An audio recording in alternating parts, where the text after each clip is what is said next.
and stupid, so I just tried to one day like to click all the buttons on like the menu, and I tried the one that means delete in French, and I was pretty confused when I noticed that my world disappeared.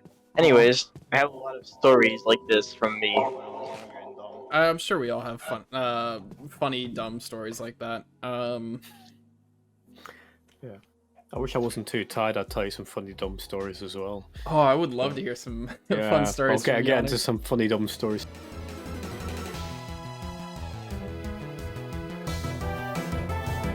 I was learning Linux and command lines and stuff right at the beginning of StickyPiston. I was working in that, and all of a sudden I did rm-rf, and then star in the root of the servers folder, and I deleted 10 servers by mistake. Oh no! And the servers were actually running. The servers A lot were of running. food. They were running. There was probably people on them and stuff, and it was like. It's that proper slap in your head moment. It's like, oh, what have I just done?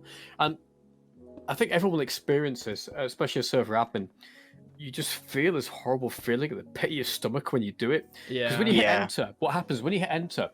It's like a pause. It's like you hit enter and like, oh, this is taking a long time. Oh, this is taking a bit longer than what it normally does. Oh, yeah. I'm deleting everything. Shit. And that's it. Well, thankfully, the backups are only just run. I think an hour before I deleted that. So I basically restored the server node, and I had to message everyone and say, look, really sorry. We had the the junior on the servers, and he deleted your servers by mistake. Really sorry he did that. Wow. I fixed it.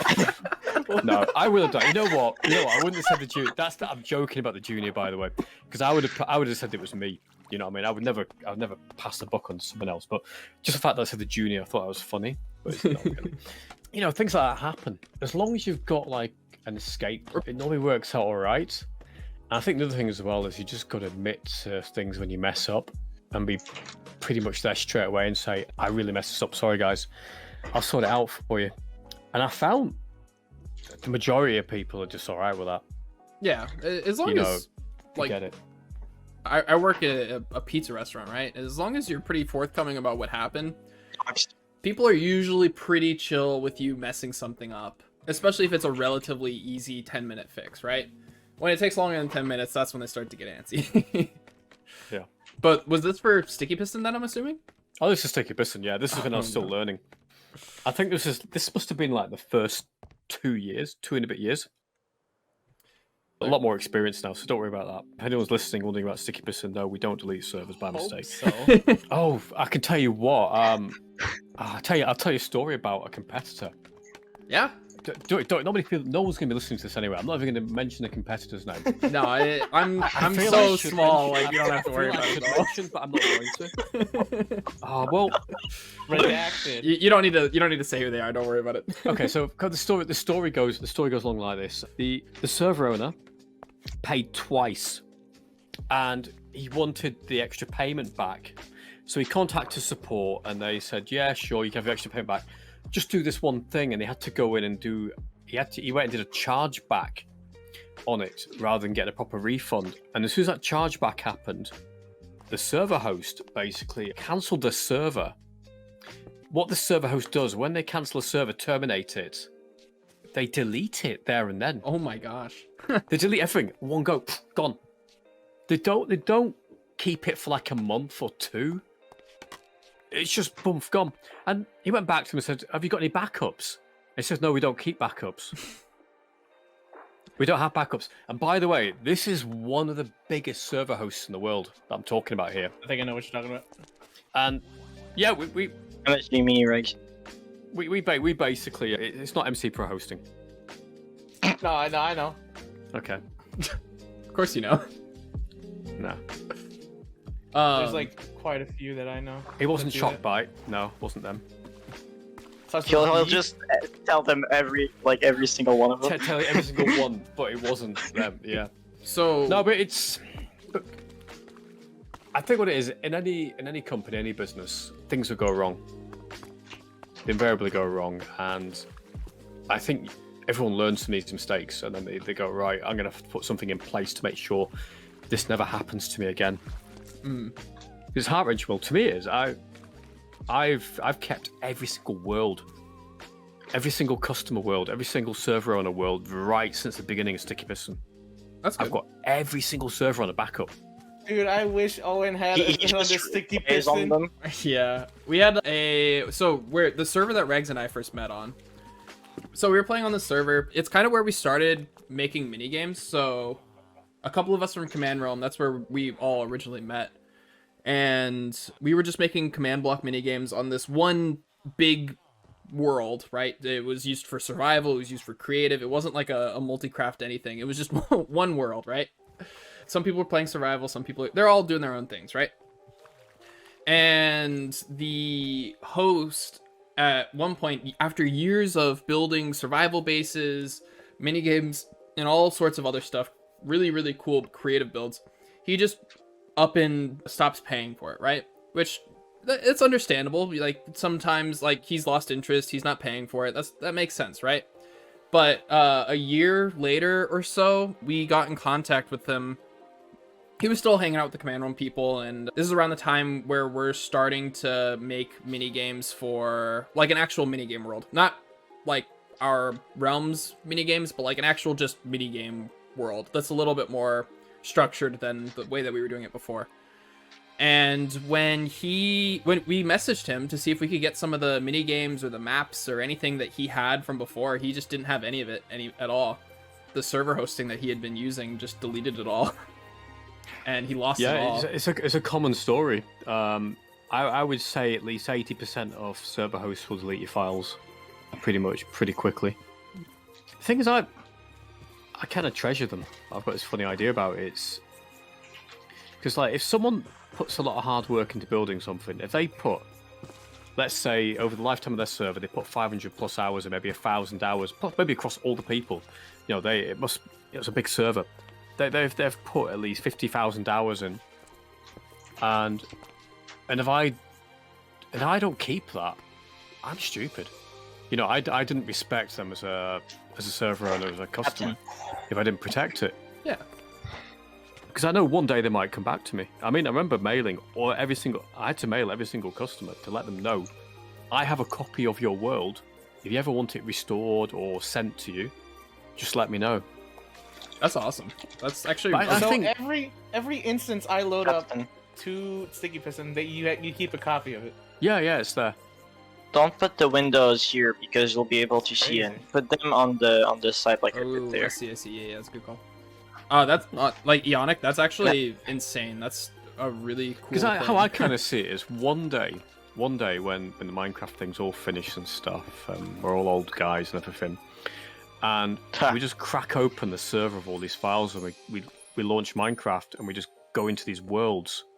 And I just go and explore all these crazy worlds and things that people created. Imagine where you've got like a quantum computer, I can just like throw the whole database into it. It basically just creates, it just joins every single world in a big one, or creates a massive map of everything. Or maybe it goes and finds all the most interesting things that are ever built. Like a little, like AI goes in and finds everything. Every little note, every message, every little sign, and it just does something with it. That'd be awesome. It regenerates everything. Like, it'll take the seed, and if something's different, it'll show you, hey, there's something here. Yeah. I mean, they recreate a movie with all the all the players building their world and building on it. Oh, that's impossible. That's would be so with armor stands. Like, so hang on, Mo. I'm sure an AI could work out what the probable path things did were. It can probably work out all these blocks came from quite a local. There's a big cave down there. I don't know. AIs are getting smarter and smarter, so yeah, I could see it happening. Like the reason that I recently started uploading all my VODs to Twitch to YouTube is that way I like 30 years down the line I can see how much of a dummy I was playing video games with my friends or whatever, and just for the memories. So yeah, no, like that's I 100% like can understand and respect that. And before you fade to dust. Yeah. I mean, I gotta say, I'll tell you something. It's also the same with the Minecraft maps and the trials. I'm archiving them. where we're going through them all, we're finding all the best ones. It is eventually will be a museum, won't it? It'll be a museum of Minecraft games. Because I'll keep it. We'll keep it. We'll keep it running for as long, forever. Because it'll become so cheap to run. You could always keep it running. It'll always be there as what would you say? It's kind of it's cataloging.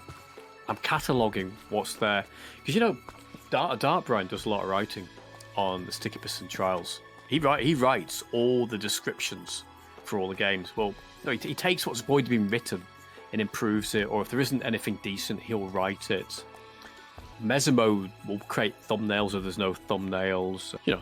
All the games are fully tested. We've been through them all. We know they all work. It's a bit of a... It's something that's taken years. I started this project back in 2013.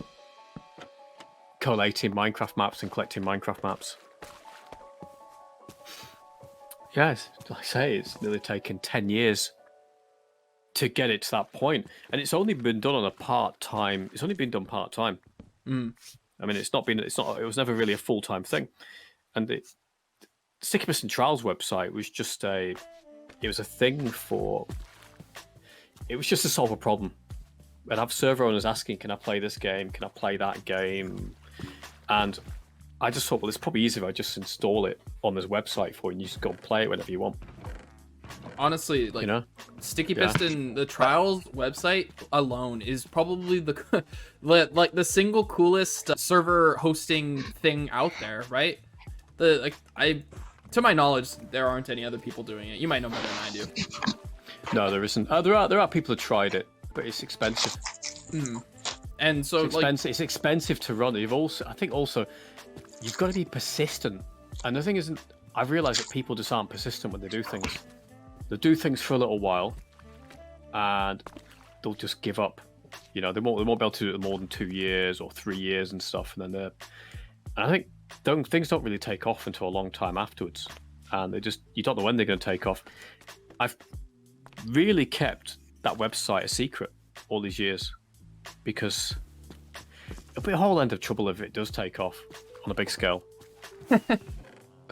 I honestly it's going to be a gold mine someday. I really believe that. It's such a clever idea, and you run ads on it, right? I'm pretty sure you don't. We don't run ads. Why we run ads? Why would I want people to watch ads? I don't know. Free money or something. No, we don't make money off it. There's no money made from the trials. It's free. Yeah, fair enough. We do not make money. That's awesome. It's never going to be. I'm never going to charge for it. This is really emotional because of the Minecraft music. Yeah. Yeah. Honestly, the server hosting is just the free server hosting is just absolutely amazing, and we've used it plenty and plenty of times now that we know about it. Just whenever we want to play a game or something, especially since Realms games are just so limited on what you can do. Booting up specifically on a realm, right? Since Mark moved on, it's gone downhill. He had an eagle eye. He made sure everything was perfect. I think now they just update them and they update all the maps. Anything in there, they'll update it an extra version, even if it's broken. I think it was Cosmic and I worked that one out. We were going, well, it's been updated. All these maps have been updated with it, and we checked them all. And we started contacting the creators, saying, no, I haven't updated it. That's Mojang, who's just up. They've just moved it along a version on Realms. Yeah. But of course it's broken. It wasn't designed to be updated, to the newer version. It had to be properly checked. But yeah, just being able to boot up a mini game at any time for free it's absolutely amazing. It's so nice. It's just endless possibilities. Oh yeah, Minecraft Bingo is our personal favorite. We've played a lot of that on the server hosting.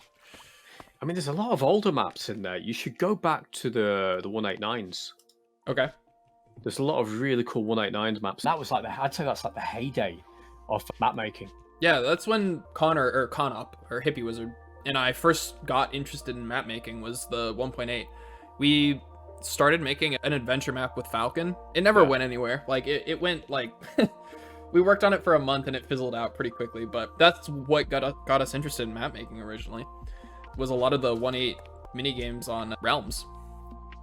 I feel like map making is just starting to take off for a lot of people because of how easy data packs have gotten to use, whereas command blocks, like to teach yourself command blocks was just a huge hassle. Whereas data packs, it's basically just its own coding language, just so much more well organized and everything. And for a lot of people, it's just so easy to access and get started. Yeah, it's far more mature, isn't it? It really is. I'm just going to send you a whole bunch of games that you should go and check out. Go for it. Because these have been buried. These games have been buried in here because you've got to know about them to even find them. We've been, earlier today, I was trying to get a bunch of people to play some mini games before we started streaming or whatever. And more mini games to play or try out, definitely. We'll probably give these a try sometime this week on stream. Beaconate. You've been playing Beaconators before? That sounds familiar. It does sound familiar. Yeah, it's by JBip Maxo. It's the guys from Mind Makers. Okay. That's kind of a cool game. What else have we got here? Are you making people plug? Right, there's a guy called Super Trinity. He made a lot of kind of parkour maps, and they were amazing back in the day. He's worth checking out.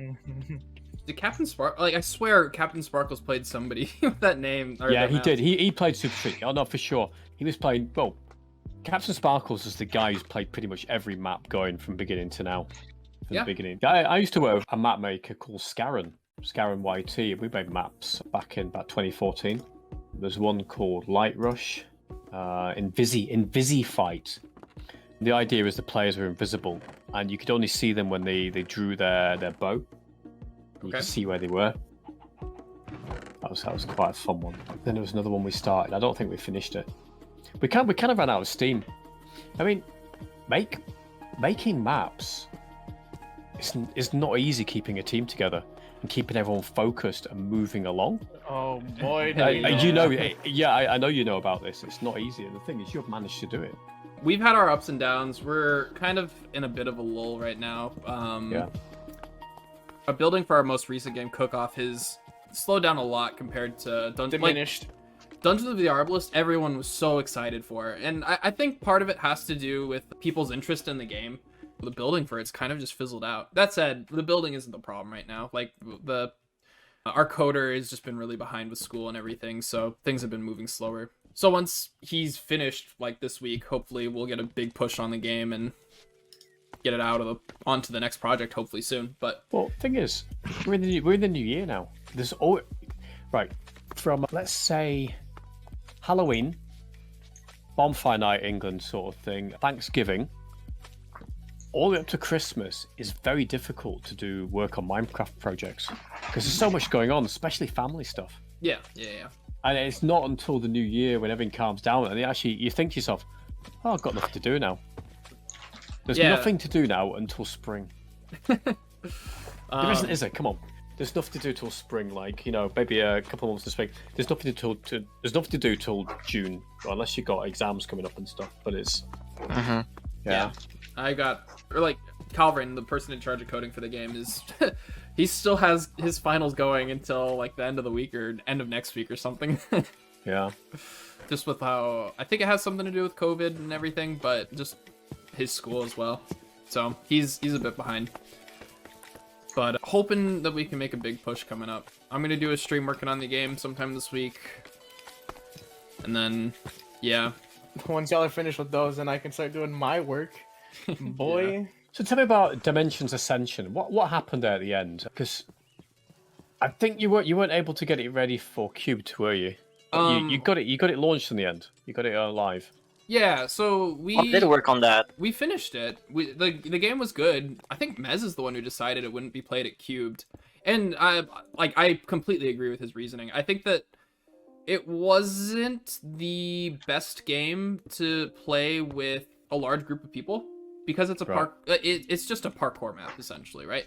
With some puzzles here and there. The puzzles, none of them were too difficult to figure out or anything, and there were a couple places you could get lost. So there are a few fundamental flaws with it for like a minigame mash game, as well as just a minigame overall. And it is a project that I want to come back to and expand upon the idea. That said, I don't know if we will come back to it in the near future, at least. But it was fun. I thoroughly enjoyed doing a map jam. It was my first time doing anything like that before. Same. Well. It was a lot of good fun, and yeah, it's definitely a learning experience for me, just because I'm a builder. I don't do any of the coding. I am very just unga bunga. Let's get this done and just plow through Unga it. bunga. And so we pumped out the build, Pug and I, pretty quickly. Pug did a lot of the art, and I did most of the building. And once He did most of the building. once we finished that, it was just like, okay, well, now we need to wait for the the data pack coding to finish, and that took a little while. And we didn't get to play test it as much as we would have liked. So there ended up being areas where people got lost.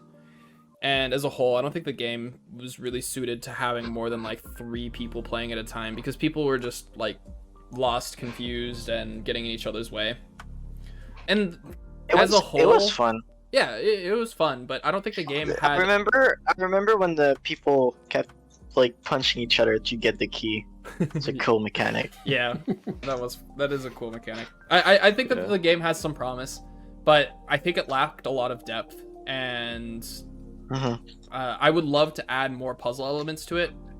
We should revisit it. I think we should remake it. Yeah, completely. Because We would need, because if we remake it and add more things, we would just like transform like 90% of the thing, and at this point, well, let's just remake it. Yeah. Or make like a second one. Mm-hmm. That's just better. I mean, starting from scratch is a noble thing to do. I mean, it's you learn a lot from doing it the first time around, and then it'll be twice, 3 times as good if you remake it. Yeah, the number of worlds I have is basically the same thing, or just like one house in every single world I have in my single player is crazy. And it's a thing I did with the Dungeon of the Herbalist lobby. I remember like the castle, like I remade it like 3 or 4 times. Same thing with like the whole terraforming. Assets lying around, do you? There's all these things you could use.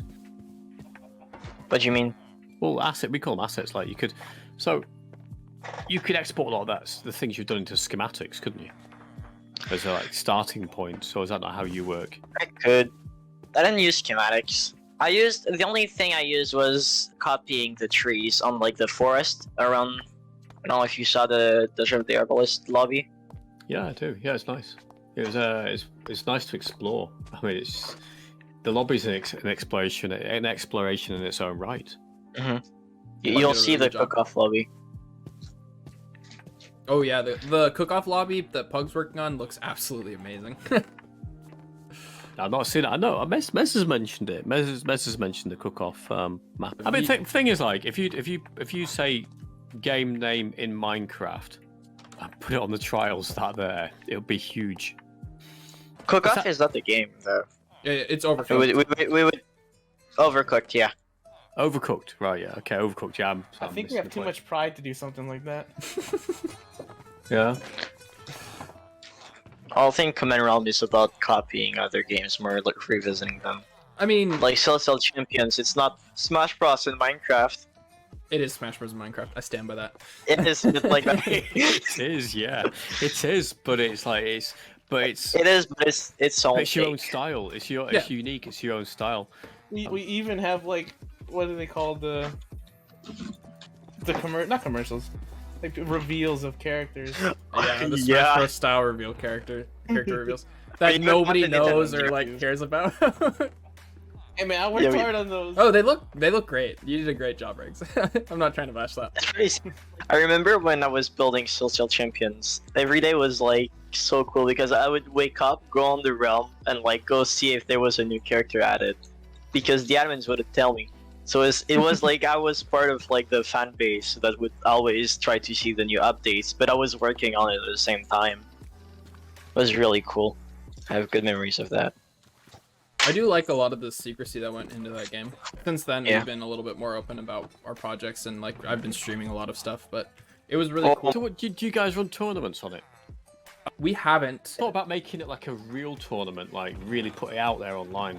Yeah, so the most recent update for Celestial Champions added like a full-on like competitive mode, quote unquote, where the maps were more standardized, like official Smash tournaments or whatever, where there's less jank, there's official game rules or whatever that we're trying to push with the intent that we will do a tournament, a full-on tournament at some point. We just haven't started putting anything together yet. But yeah, that is in the works eventually, or it will be in the works soon, hopefully. Can you imagine a prize? What would that be? That's an excellent question that we haven't thought about yet. Okay. I think Chainsaw Ninja hosted a tournament with a bunch of different games, right? And like of the 5 games, right? Whoever, if you won one of the games, I think you got a StickyPiston server for like a month or something, or 3 months or something. I don't remember. Yeah, 3 months. Yeah. And so Falcon participated in like 3 of the 5 things or whatever, but one of them was Stealth Theaters, one of our games, and Falcon just absolutely destroyed everybody. Falcon destroys everybody in every game. Well, it's a game that he helped code, or he did code, and like he knew a lot of He the. knows all the cheese, dude. Yeah, anytime you play a CommandRom game with Falcon, you're always in for. You should just prepare to get bodied. I watched it. I watched Tristan's game event. It was pretty good. Who was on Falcon's team? It was Mark For and Stealth Tips? Theaters? Stealth Theaters didn't have teams. Oh, it was Bolt. Yeah, that's right. We did. Bolt They did has win Bolt as Mark. well. It was Mark and Tips with Mark and Falcon. Tips. Eonic, how long have you been hosting servers? 10 years. Okay, and then 10 years. It was 10 years. In fact, it was 10 years. 24th of December, Dang. 2021. Happy anniversary. Thank you. Yep. I started taking orders for servers on the 24th of December, 2011. That's awesome. And my first customer was a guy called Charlie. Turned out to be a very big YouTuber in the end called Einstein. He's a Japanese YouTuber. That's awesome. And through him, I met a lot of people, went to a lot of places. Yeah, I got to know a lot of very interesting people. I've hosted so many online events for people and parties and all sorts. You know, I don't know, I just got mixed up in lots of bizarre scenarios. There's a million people doing their own stuff in the same type of thing. I don't know if you noticed it, but there's something called Minecraft time. It's a disassociation between. Okay, so let's guess. Okay, so you've been friends with someone for like 6 months, and you met them in Minecraft. Okay. It sometimes feels like you've known them all your life. Okay, I see what you mean. Do you know what I mean? It seems like you've known them a year, but you know them 6 months. But no, it seems 6 months. It might know you've known them for 2 years or something. I kind of feel that way, you know, Yeah. Cap? Is that for who? That's the same thing for me in CommandRom. I feel like I've joined like a few months ago, and it's been more than a year. Yeah, that's Minecraft time. It's I've talked to many people like this. People observed this. People have mentioned it to me, and I've observed it as well. It's quite bizarre. It's like you don't get a lot done in a year. You don't get much done in 2 years, and you want to get everything done. And Especially with it's like 5 years, like, oh, I should be this, I should be that, and 10 years later, like I actually think I've achieved a lot. I've achieved a lot of the things that I dreamt of back in 2012, like 2012, 2013. I've done a lot of it.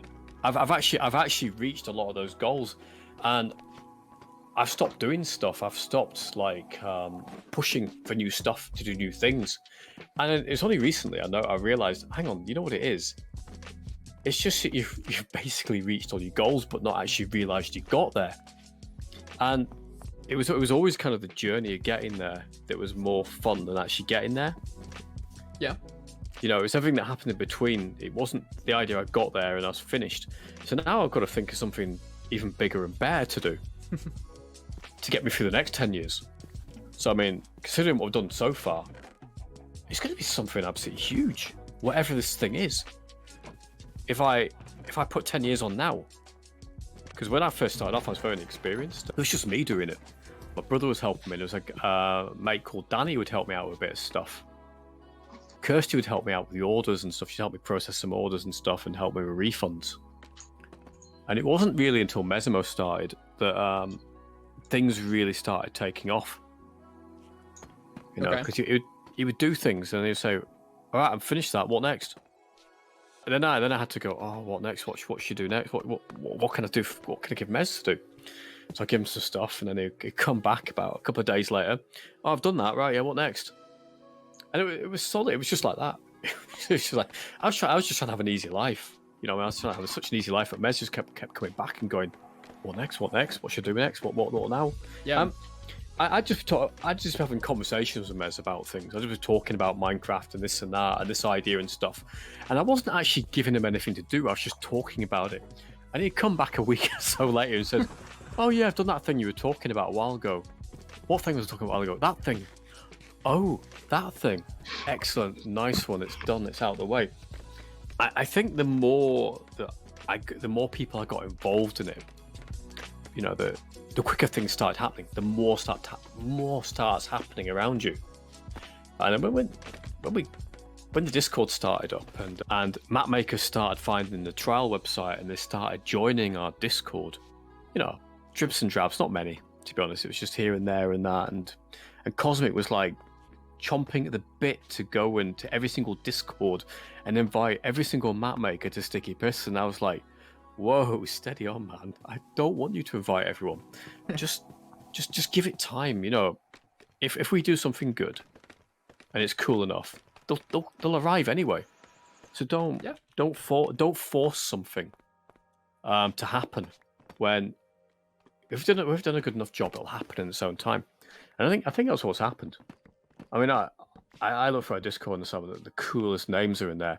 Like all these great map makers. Like I look and go, wow, I played your maps. Your maps are amazing.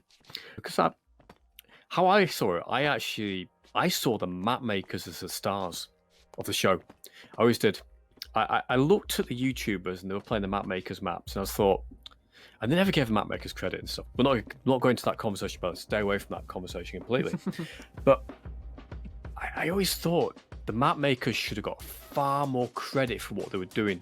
They should have got far more out of it than what they were doing. But I kind of realized that map makers are a completely different breed to YouTubers and anyone else, really. You're just doing it for the crack. You're doing it for the love of it. You're doing it because you like to create and make things. So what happened was all these map makers and creative people started turning up in our Discord. And I'm a creative person. I like creating things. I like making things. So I'm surrounded by all these creative people. And everyone's kind of like-minded, you know. They love to program. They love to, you know, just design and make things and build and draw and paint and stuff. And like, how amazing is that? That you've all turned up at StickyPiston. Yeah. It's all of it. There's nothing better than that. I always wanted to run these minigame mashes and have parties for everyone who came along, and especially I wanted it for you guys, map makers, to come along and meet each other and play each other's games. That was another goal of mine, was to basically have lots of cool people around having fun, just come and play in everyone's maps, and just getting to meet us, getting to know us, getting involved, you know, just doing little projects, little games. I mean, you've got to realise the community part was nothing really to do with StickyPiston hosting. Yeah. It's not StickyPiston hosting, it's StickyPiston community. That was just my fun thing. That's for me, it's my fun thing, you know, for things happening around. It's just that, you know, a few customers turn up here and there and they ask questions about servers and everything and that. But it was never really for them. It kind of was initially, but it just didn't happen that way. I didn't really want to tell everyone to come into our Discord, all the customers come into our Discord, because it seemed like a lot of hard work. It just seemed, I looked at other server host Discords, and I saw them running around like ants, like trying to deal with all these questions and all these things and all these, my server's broken, I want a refund, I want this, that, and I looked at it and thought, that sounds like an absolute nightmare, running that. Because people's expectations are in Discord, you've got to run it live, you've got to be there. As soon as someone puts that message in, one of the team's got to jump in and answer it straight away. And I wanted to sleep. I want to sleep. I want to have 8 hours sleep, and if not more. And that didn't really that imagine that idea just doesn't doesn't get me up in the morning and jumping into Discord and wanting to answer everyone's questions. I mean, I think for some people they love it. I mean, people like Alkali likes it, Darkbrine likes it. You know, they like answering questions in Discord and getting involved in everything. I just like to watch what's going on and just put my 10 pence worth in now and again. Yeah. Yeah. You probably want to download this after we've done this. I don't know if you can do that. Yeah, there's VOD, yeah. Oh, it'll be on YouTube. Yeah, you don't get me lives very often. I actually just talk like this and tell. No, this feels like this feels like an interview, bro. This is honestly an interview. It's probably the only interview I've ever done in 10 years. This is honestly the coolest stream I think I've had. It is pretty cool. Yeah. I don't do this. I think Happy asked me he wanted to interview me, and I turned him down. I said, "No, man, it's all right. I'm quite a private guy. I don't really like to get into what I do and everything and that." And I think it's a sleep deprivation. Yeah, it works, and it's sleep deprivation. It's like when someone gives you the truth serum, Yeah. This is where you start asking him questions like, "So then, Eonic, so what happened in blah de blah in 2015 at that party?" Right, guys, I'll tell you exactly what happened. But that party never happened, allegedly.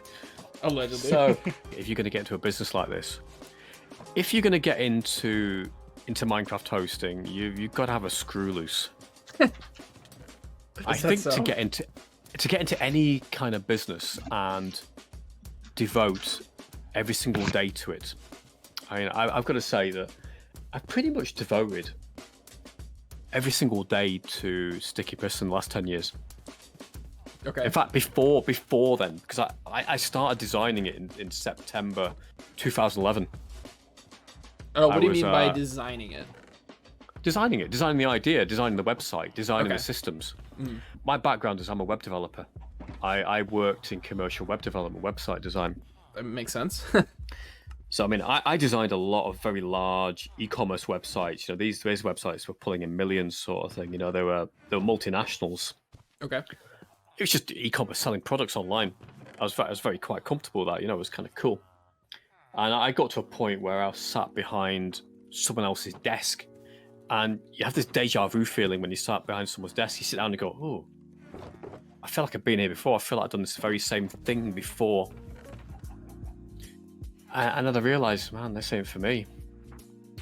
So I handed my notice in on a Friday afternoon, and I think I had 2 years off before Minecraft appeared. Okay. So I did a bit of commercial web design while I had my time, my sabbatical, bit of easy work sort of thing. Went and helped out some friends and stuff. And then my brother was playing Minecraft one Christmas when I went home to my mum's, and I said, "What's that? What are you playing there?" And he says, "Well, I'm just hiding this chest underground so no one else can get it." I'm like, "What do you mean you're hiding your chest underground so no one else can get it? That's a bit weird. Why would they want to get your chest?" I was like, I didn't know what he was on about and stuff, so I watched him and that. And I asked him, "Well, so you're all playing on the same server? You're playing on the server together?" And they said, "Yeah, we're playing on the server together." "So you can run servers?" And he said, "Yeah, you can." I thought, wow, I want to do that. I didn't really want to play Minecraft. I wanted to build servers. Okay. Yeah, bizarre. Yeah, I wanted to kind of just build a system of servers and stuff. So I cobbled together a quick website sort of thing. So I went and got the billing system, WHMCS. I got WordPress. I got a 16 gigabyte server, which is nothing nowadays, 16 gig. And on that server, I put my website, and I had some I put my website on there, built the system, then opened up the orders 24th of December. And surprisingly, I got an order. I got an order that day, let's say, from Charlie Einstein. And then from then, I was just getting more orders. And before I knew it, I had to buy another server, rent another server. And it was rent another server. I just caught at the beginning, and it just got very busy. And we just got into it. And I was playing Minecraft. I was playing Shallowcraft. You know Shallowcraft, don't you? You must have heard of Shallowcraft. Yep. Yeah, Sounds familiar. Well, Shallowcraft is a server we've been to a few times, minigame MASH. Yeah. But I was one of the co-founders of Shallowcraft back in 2012. And the server's still running. That's where I made my first load of friends on Minecraft, just hanging out with them. We'd hang out Skype. We do a lot. It was all Skype and stuff. There was no Discord. Skype and Skype and TeamSpeak. Yeah, there was no Discord, man. No Discord. Thankfully, Discord came along. I was kind of sick of Skype just ringing, all these group calls calling, and it like someone would call and the whole group would call, and then you'd like, yeah. it's like, yeah, and you don't know who's going to be in there and stuff. Yeah, I mean, there was a lot of I think went to Paris. Went to Paris in 2013 to the Minecon in 2013. That was cool because I got to meet a lot of very interesting people. Village, are you here? Because I got to hang out with Charlie Einstein. That's where I met Freddie Sal as well. I don't know if you know Freddie. He's an animator, so we hung out with him. Okay. It was the first time basically, we sat in all the talks and stuff. We watched all the Mojangsters basically talking about Minecraft and stuff. You know, we saw Jeb. We saw everyone. We saw everyone that you know now. But I didn't really know who they were. We were just we were just going, just to see what was going on. You know, it was interesting. It was well exciting. It was an absolute blur that weekend. You ever think of doing a StickyCon? They did. Yeah, we did. We've done it already. Yeah, we did it. Wait, they did? Yeah, we did it already. Yeah, we did it years ago. Come on, we did that. We did that in 2013, man. Isn't there a plan for another one this year or something like that? Somebody talking about that. Yeah, we talked about it. I don't know yet. Sometimes it's easy to say, well, let's do it.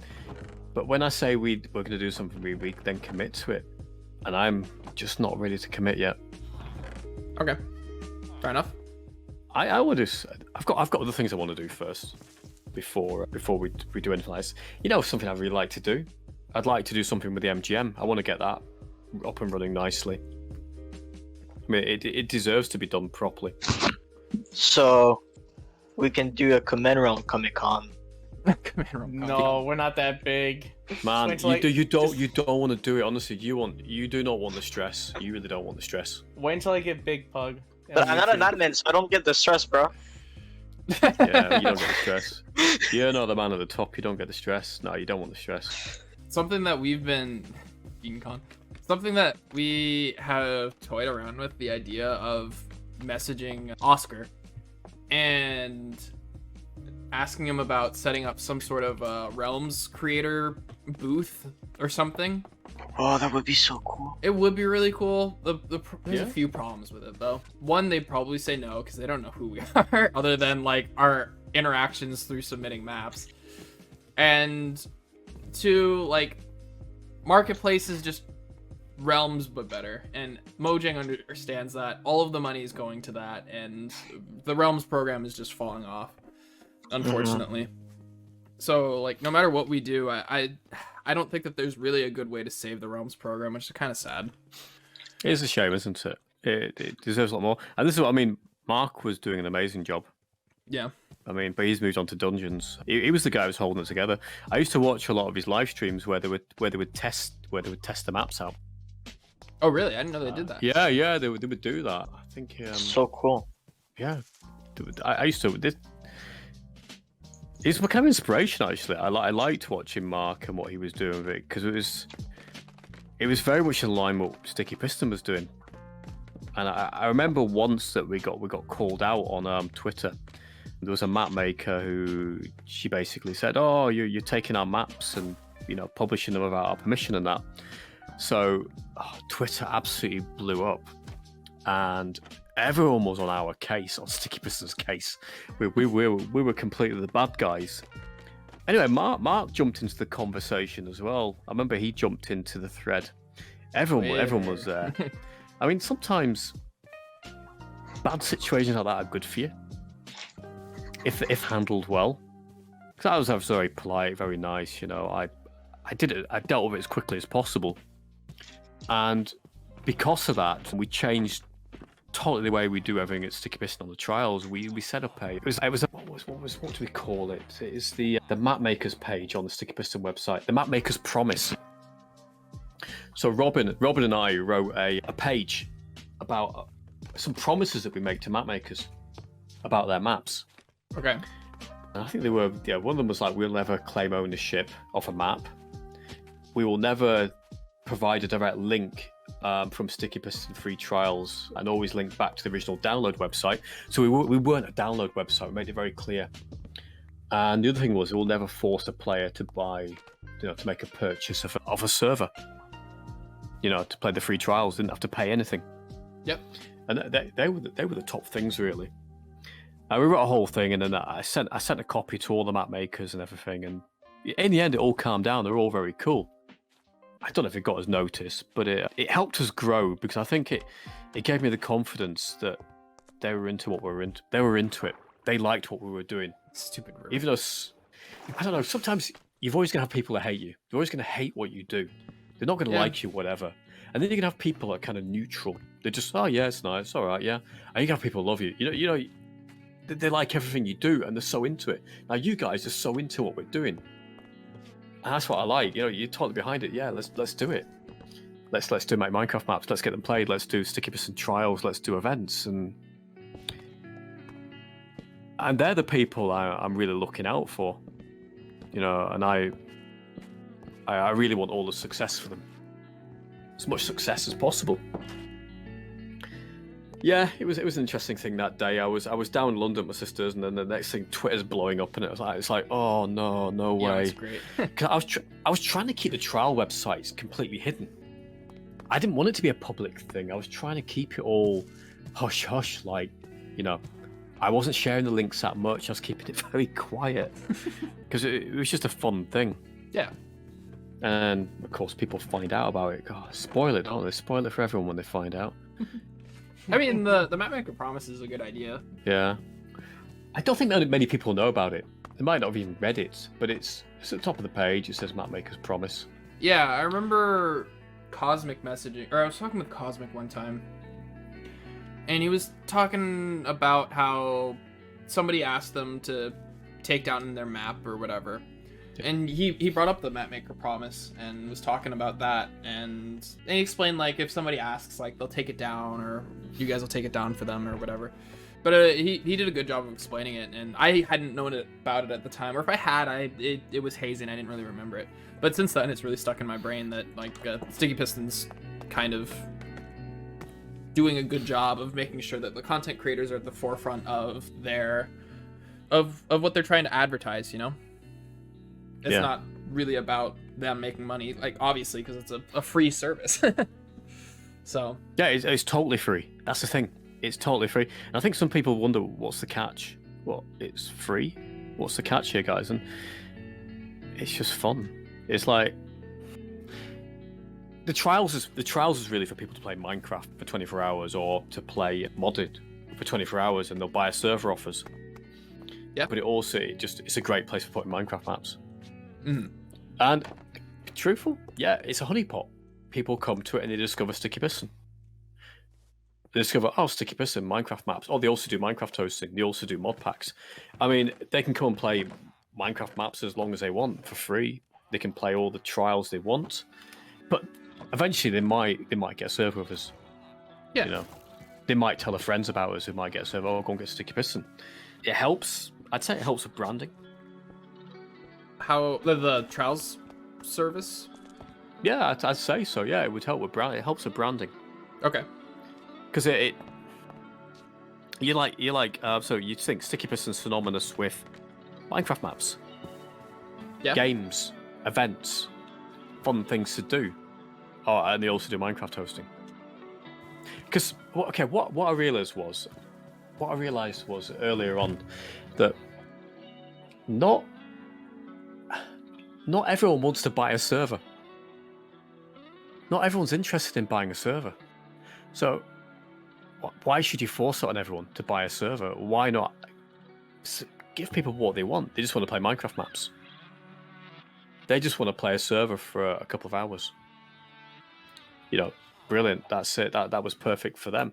This is why Hypixel does really well. They just want to go and play games. No strings attached. Yeah.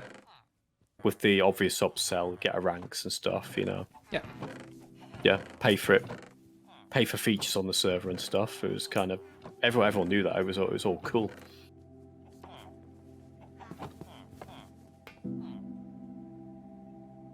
But yeah, now I'm running out of steam. No, I can understand. We've been grilling you, kind of. No, you haven't grilling me. I've been talking. I've really enjoyed it. Like this, 2 years ago when we first started CommandRom, right? We never expected our games to be popular. Like when Boom Doom came out, right? Our first game, yeah. I was not a fan of it, and that was something that was pretty clear with our team. I thought it was a very basic game with very little depth, and I kind of still feel that way. That said, updates have helped it out or whatever. So I didn't really think that we were going anywhere, right? I thought it was just like us gonna get Cape credit and kind of like be done with it there. Yeah, I thought we would have fizzled out pretty quickly, but then Dragon Wars, at the time, I was a big fan of Dragon Wars, and I thought that we had kind of struck something there, because at the time, there weren't really any good PvP Elytra games out. I think Elytron had come out for an earlier version or something like that, but even then, it wasn't like PvP, you weren't fighting people, right? And so, Dragon Wars felt pretty fresh and new, and it seemed like we were actually starting to pick up steam. And then several months later, like we got the message from StickyPiston, and I'm just like, why are these people trying to message us about like maps and stuff? And little did we know that there's tons of map makers and people that we can talk to now, and it gave us connections that we didn't have or never thought that we would have before. Like Blue Man, for example, I had seen his maps in Captain Sparkle's videos, and it's just like, holy crap, like this guy, like Captain Sparkles has played this guy's maps. That's insane. Yeah. And it's just been a real treat for me and for a lot of us as well. And I think a lot of us wish, especially the admins and like the older people in our group who are starting to have less time to work on map making and whatnot, kind of miss the early days where we could just bum around and play video games all day. Yeah, you had all the time in the world, didn't you? There was no pressure. Yeah, it's nice to have that. It really is to have just have that free time to do whatever you want, to experiment and play with things. I mean, this is one thing you should definitely do when you're younger. If you've got that chance, just experiment. I mean, I spent about 5 years teaching myself graphic design and just doing flyers and business cards and stuff. Mm-hmm. That's all I did. I taught myself Photoshop. I taught myself illustration. I taught myself how to use all those types of packages. No one else taught me. I just did it. Taught myself, taught myself HTML, taught myself how to build website design, websites. That's go. Sometimes, I don't know, not everyone's like that, but it's just me. I like to kind of explore ideas and just see what's out there. Yeah. I'm nosy. I just want to see how things work, how they, how they put together. I might not be the best at it, but I've got an idea. That's kind of what got me onto Twitch. It was just like, well, I play a lot of video games and I enjoy talking with people while I play video games. I may as well just have fun playing video games with people in chat, and it's just me trying out something new, and it hasn't been very successful, but I'm having fun with it, and that's what really matters. Yeah, Twitch. Well, that's a story and a half, isn't it? Getting to the coolest part by far has been getting to meet other map makers and stuff. I thoroughly have enjoyed it. Like Andiel is somebody that I talk with fairly regularly now, and he's still pretty new to the map making community. I mean, I'm hosting. I'm not really hosting, but Minigame Mash, I'm helping out and streaming it a lot, and I'm getting to interact with Wacky and all sorts of other creators, and it's been a lot of fun. It's not something that I imagined I would have been doing a year ago, 2 years ago. So it's cool. Like, I'm coming up on my 1 year anniversary of being on Twitch in like 20 days or something, 25 days. Wow, less than a month. Nice one. Yeah, I think I started February 8th, I think. I'm not positive, but it was in February, I think. And it's just crazy to think that in that time, I've met so many people, and just now I'm so engrossed with the map making community, and I didn't think I would have been here a year ago.